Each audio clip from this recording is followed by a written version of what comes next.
The fluorescent lights of the ER flickered faintly as Cassandra pressed her palm to her stomach, biting back a wave of pain. Midnight in a city hospital was always chaos. Stretchers rolling by, nurses rushing, announcements blaring over the intercom. But as she sat there, clutching her chest and trying to breathe, she noticed the stares, not the usual glances of busy staff or concerned patients. No, these were colder, sharper. Dr. Whitman approached slowly, his stethoscope bouncing against his chest, his lips pressed into a thin line. Cassandra thought, finally, someone to help, but his eyes told her otherwise. "What seems to be the problem?" he asked flatly, already sounding annoyed. "My chest," I coughed, her words catching. "It's tight. I can't breathe properly. Please." Whitman waved his hand dismissively, like brushing away a fly. "Probably just anxiety, happens a lot, especially with people like you." Her brow furrowed. "People like me?" He smirked, "Always thinking it's a heart attack, always exaggerating. You'll be fine. Just go home and rest." The words hit like ice. Cassandra stared at him, stunned. "I can't even stand without feeling busy. I need tests. Please." Whitman sighed dramatically, looking around at the nurses and other patients. "This ER is for emergencies, real ones, not for overreaction." His eyes lingered on her skin, the contempt plain as day. Her blood boiled. The pain in her chest was nothing compared to the fire rising in her throat. "You're refusing to treat me?" The doctor crossed his arms. "That's right. And if you keep making a scene, I'll have security escort you out." Gasps whispered through the waiting room. A nurse nearby froze, her eyes wide with disbelief, her chart trembling in her hands. Another patient muttered, "Is he serious?" Phones shifted in hands, ready to record. Cassandra's fists clenched, but she forced herself to stay calm. She couldn't collapse here. She couldn't give him the satisfaction. Instead, she reached slowly into her purse, ignoring the pain stabbing through her ribs, and pulled out a thin, black leather wallet. She flipped it open with trembling fingers. The bold gold letters caught the hospital lights. Federal Bureau of Investigation. The nurses gasped. The patients leaned forward. The smug smile slid right off Dr. Whitman's face. Cassandra's voice was steady now, low and sharp as a blade. "My name is Cassandra Hayes. I am a special agent with the FBI. And right now, doctor, you are refusing medical treatment to a federal agent while on camera in front of half this hospital." The room went silent, and for the first time that night, it wasn't Cassandra who looked weak. It was him. The ER froze in stunned silence. Cassandra's FBI credentials gleamed under the harsh hospital lights, the gold seal undeniable. Every nurse, every patient, every set of eyes in the room shifted instantly. Suddenly, the woman this doctor had mocked and dismissed was no longer just another patient. She was power. Dr. Whitman's smirk evaporated. His lips parted, but no words came out. The confident swagger drained from him, replaced by a flicker of panic he couldn't quite hide. His eyes darted to the nurses, to the phones now raised higher, recording every bead of sweat rolling down his forehead. Cassandra's voice was steady, cutting the silence. "I came here in pain, seeking help. You denied me treatment. You humiliated me in front of witnesses, and you just committed malpractice, on record, in front of your entire staff." Gasps echoed across the waiting room. A patient in the corner muttered, "She's right. I saw everything." Another whispered, "He's done."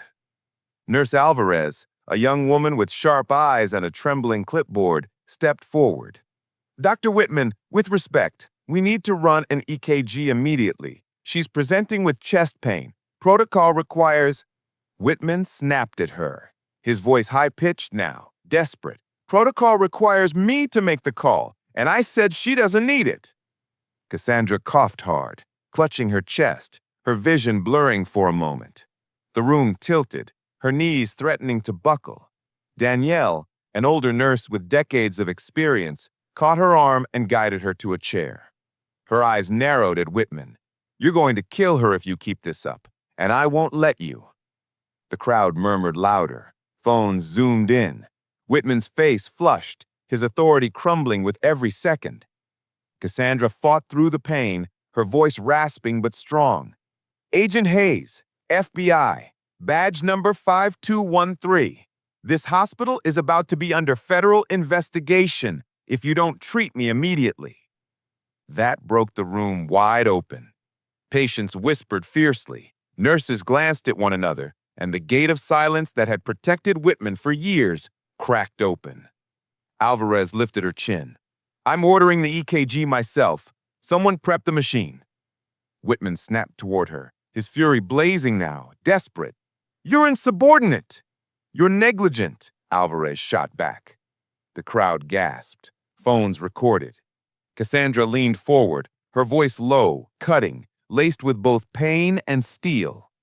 "Do you realize what you've done? You didn't just refuse a patient. You refused a federal agent, on camera, in front of half your ER. You don't get to bury this. Not tonight. Not ever." Her words landed like hammers. Whitman stumbled back a step, his confidence shattering. His eyes darted to the phones, to the nurses who no longer looked afraid but defiant. Suddenly, the double doors of the ER swung open, and hospital administrators swept in, drawn by the noise.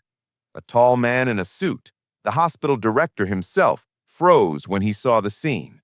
A black woman in visible pain, FBI credentials open in her lap, nurses surrounding her protectively, and one of his doctors trembling under a storm of eyes. "What the hell is going on here?" the director barked. All eyes turned to Whitman.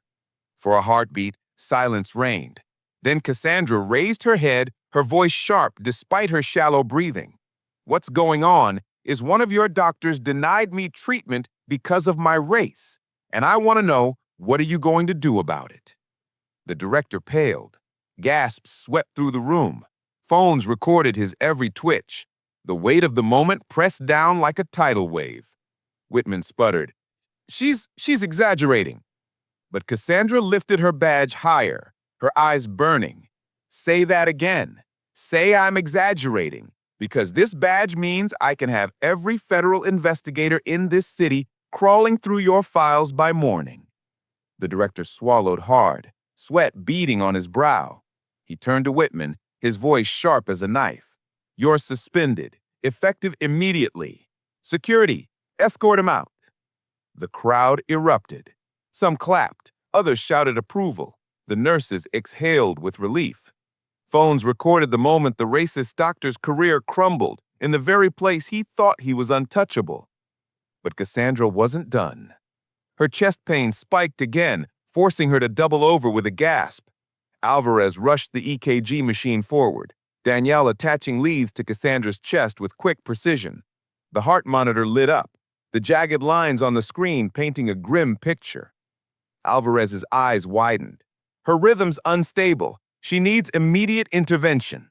Gasps rippled through the room.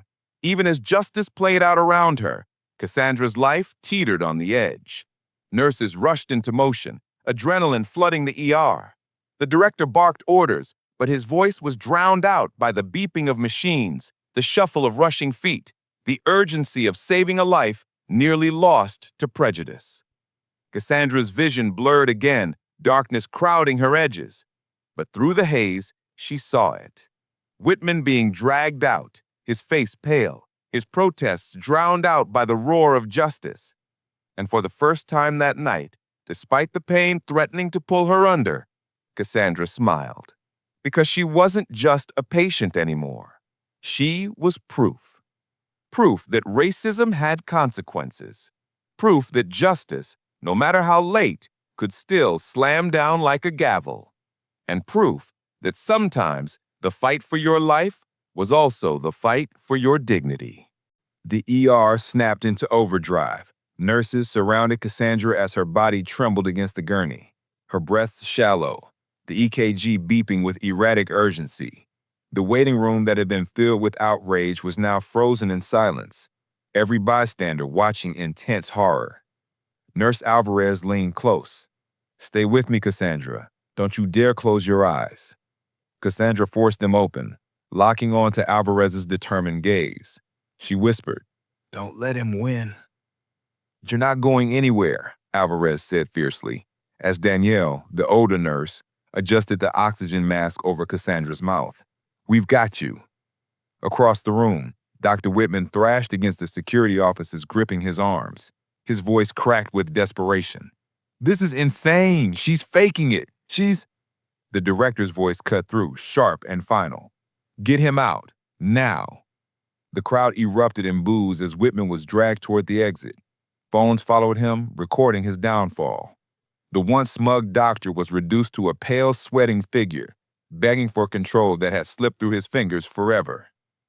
Back at Cassandra's bedside, Alvarez called out vitals.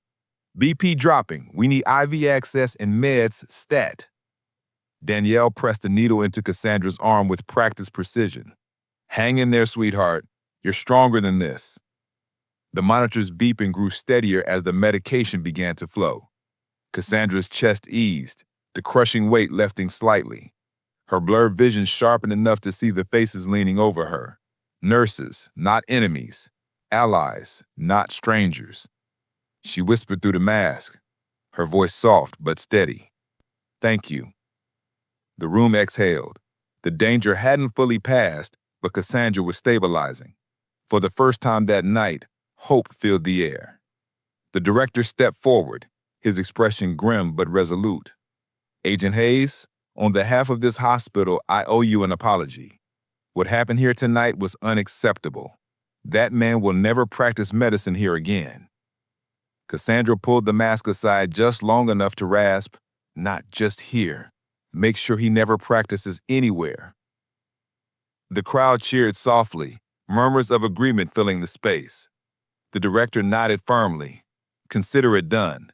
The board will be notified immediately."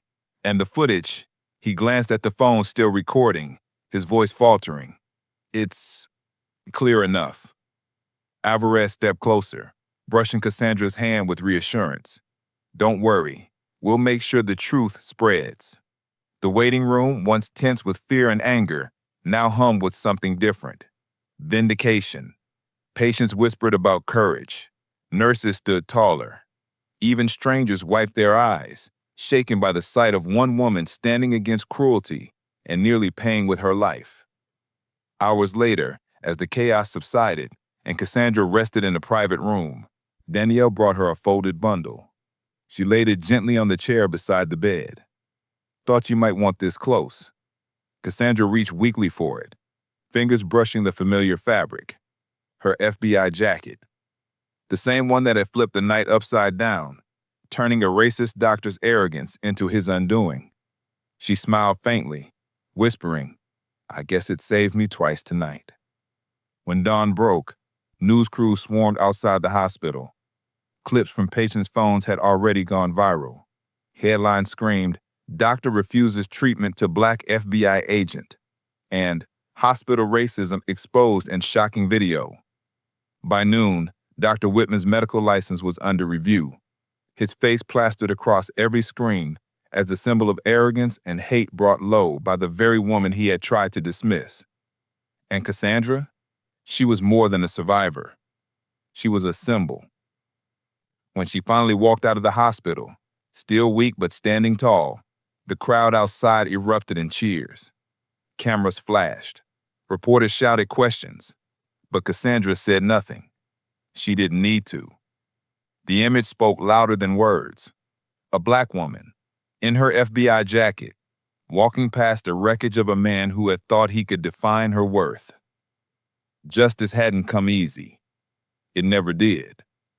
But tonight it had come loud, and it had come with the weight of truth.